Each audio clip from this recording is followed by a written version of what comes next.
Hey guys, welcome back to my channel and I'm back again with another really interesting video. Guys, this video is part of my Kotlin basic series. Today we are going to get started with classes and objects. So guys, I'll keep explaining the object-oriented programming concept as we go forward with the video. But before starting anything further, please do subscribe to my channel for future programming related content. Hit the bell icon for further notifications.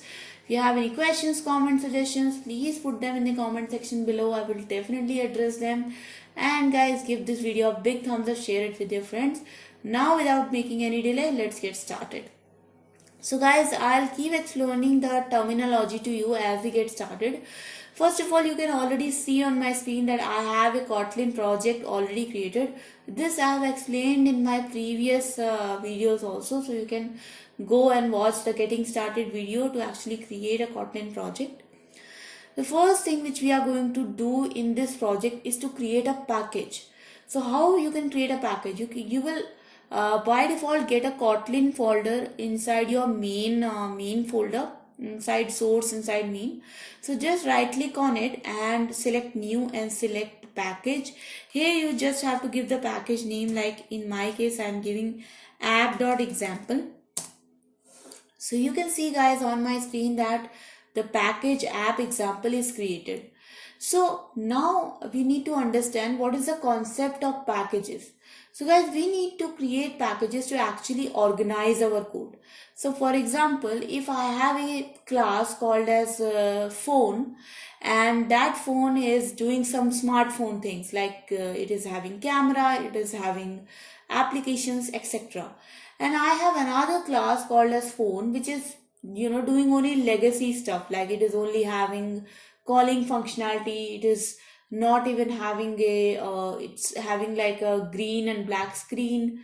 So you will see that if I have a same class phone in a same package, then it will create a conflict, right?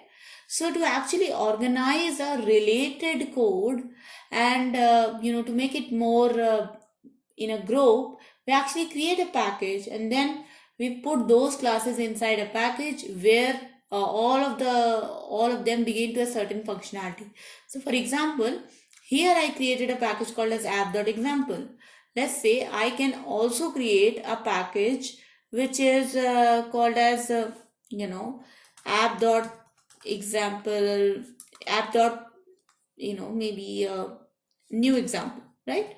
So let's say both my app.example and new example are having some classes which are having the same names.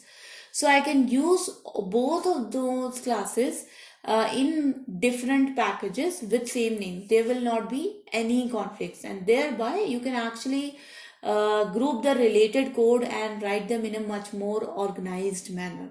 Okay. I told you actually about packages, but in that I was also explaining about classes. But let me now first create a class for you, and then I will explain you the concept of classes as well. So first of all, guys, in Kotlin, to create a class, you have to right click on your package, go to new, go to Kotlin class file, and then your class is already selected. So all you have to do is write the name of the class. So let's say the name of my class is going to be student. Okay. So you can see guys that on my screen here, the student class is automatically created. So first of all, we will understand what is a class. Guys, class is like a template. Okay, classes are like a blueprint of a certain concept. So for example, in my case, I want to create data related to students, right? So I create a template of a student, and now using this template I can actually create instances, right? So for example, this student template, with this student template I can create different students. So for example, one student in my class is named Rahul, right? So I can create one student as Rahul, I can create one student as Geeta, and all these students, all these different students will act like the objects of my class. Okay, so these are called as the instances of your class or objects of your class.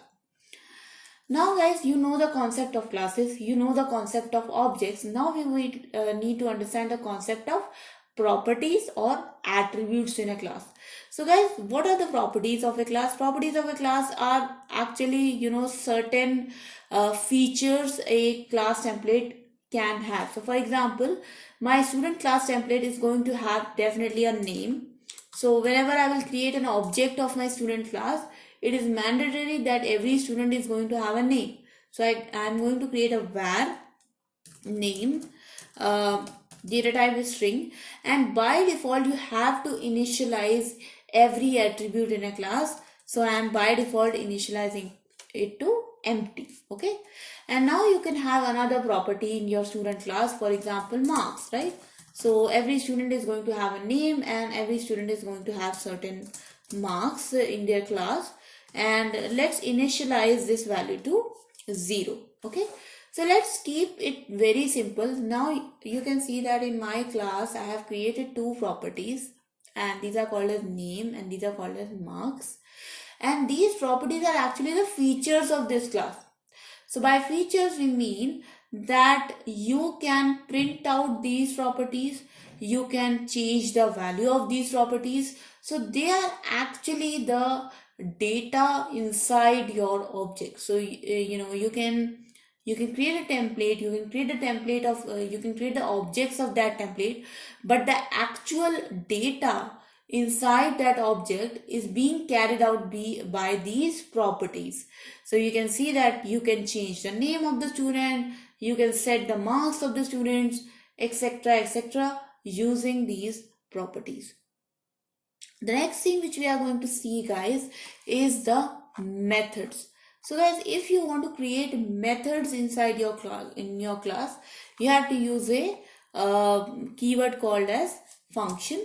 So for example, you can have function, and let's say my function is called as print marks, and in this print marks function I am just printing that println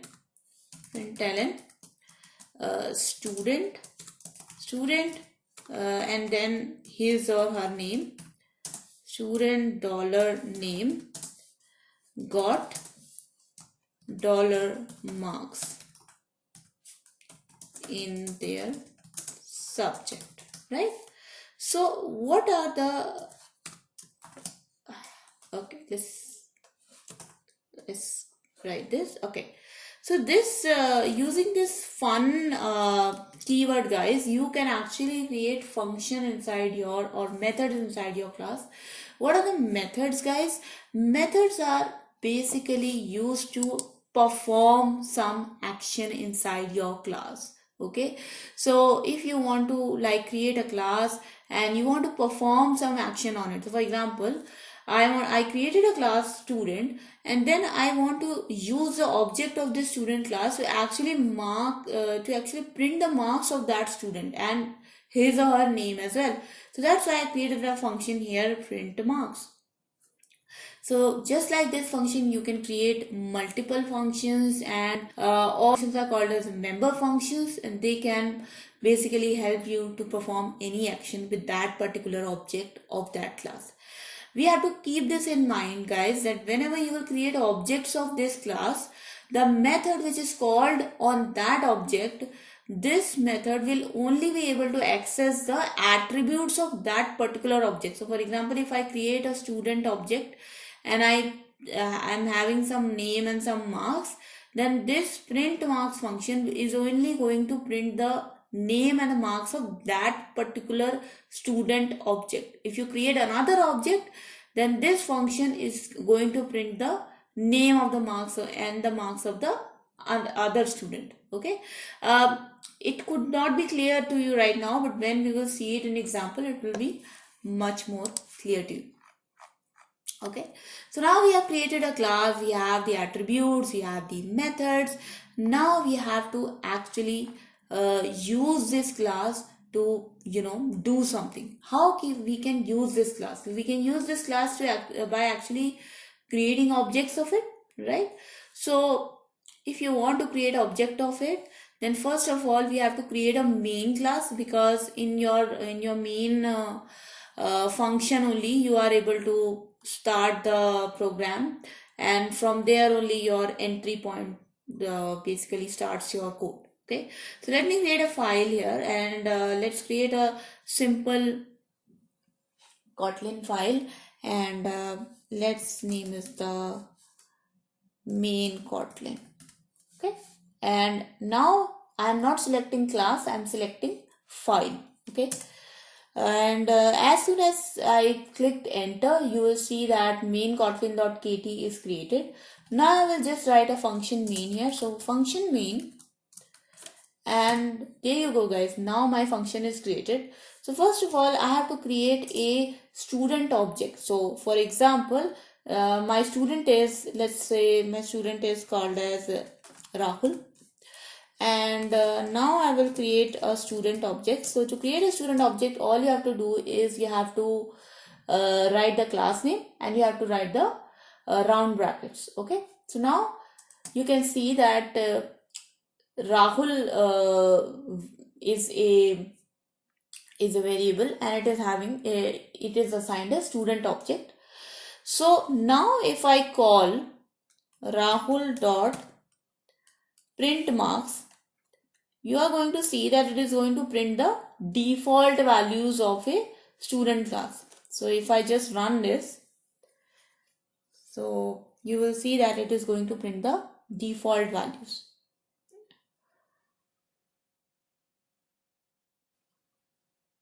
It takes a little bit of time to build when you open the IntelliJ for the first time, but it also depends upon the processor of your system. So my processor is a little bit slow.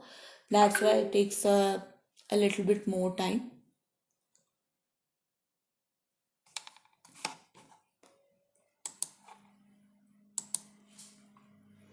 And it also takes a little bit more time to build a new Kotlin project.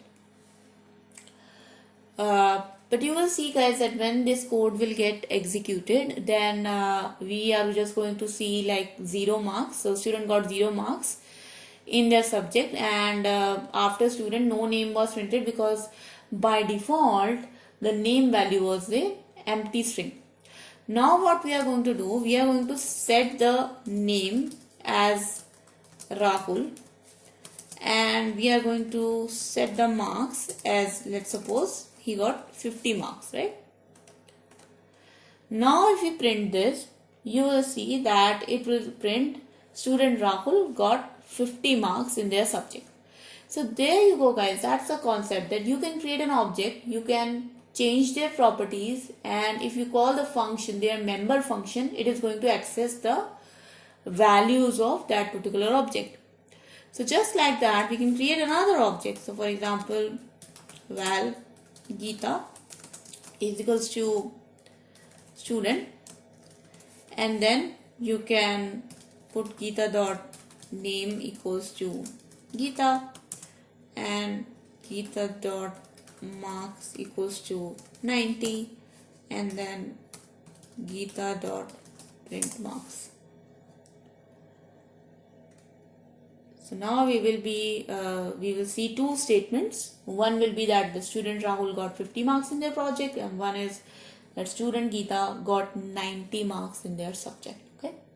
So guys, that's how you can create a class. You can change the value of its properties. You can call the member functions of that class. And I hope guys that the basic concepts of object-oriented programming are now a little bit more clear to you. In my next session, I will be talking much more about constructors and all the other concepts like interfaces, etc. I hope those concepts will also be really interesting for you. But I'm going to end this video right here guys. In the end, I just want to again request you to do subscribe to my channel, hit the bell icon for future notifications. If you have any questions, comments, suggestions, feedback for me, please put down in the comment section below. Give this video a big thumbs up, share it with your friends as well. And I make here videos every day from Monday to Friday. I'll see you guys next time. Until then, bye bye.